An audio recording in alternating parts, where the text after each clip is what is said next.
With the T-Time software open, you will see a third tab labeled Functions. In this tab, you will find Lunar System Settings, Cloud System Settings, and Storm System Settings. I'd like to describe the Lunar systems right now. And the way it's actually set up is you can create a natural distribution curve. By doing the natural distribution curve, we've used that lightly in a 30-day period of time to create a ramping up and ramping down. You have the ability to modify the intensity of that 30-day period of time from a 5% to a 30%, and you'll see as I slide that, the intensity of the what is highlighted right now, the royal blue LEDs, will increase. We can actually decrease that back down, but I'd like to keep it the whole way open. We're up to 30% right now. I'd also like to just show you that you can take the blue, the white, and the royal blue, and we can maximize all four of those.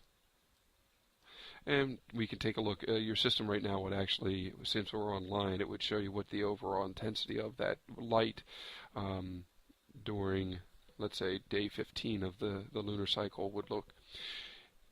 Changing that, you can then also either decrease the amount of red, you could decrease the amount of blue, you get more of a darker color. Now, if you like that color, what you can do is then just decrease the overall intensity of all four of the LEDs that you have lit. And again, you can remove the blue, we can keep the white, we can get rid of the red, and we have a start and stop time for the natural distribution.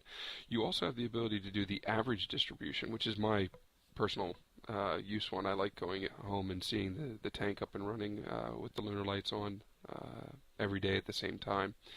And again, you can increase the four LEDs, change the colors that you want for either one, and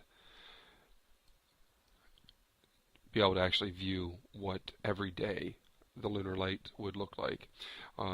You can then also change your start and end times of when the LEDs would start and stop. And once you're done with the lunar settings that you do like, you have to choose whether you want the natural distribution or your average distribution, and then export it to the fixture. The fixture, when the lunar icon is activated, will only be able to do one or the other. You cannot do both of them from the remote key. You need to download which of the two you would prefer first and then activate it from the fixture.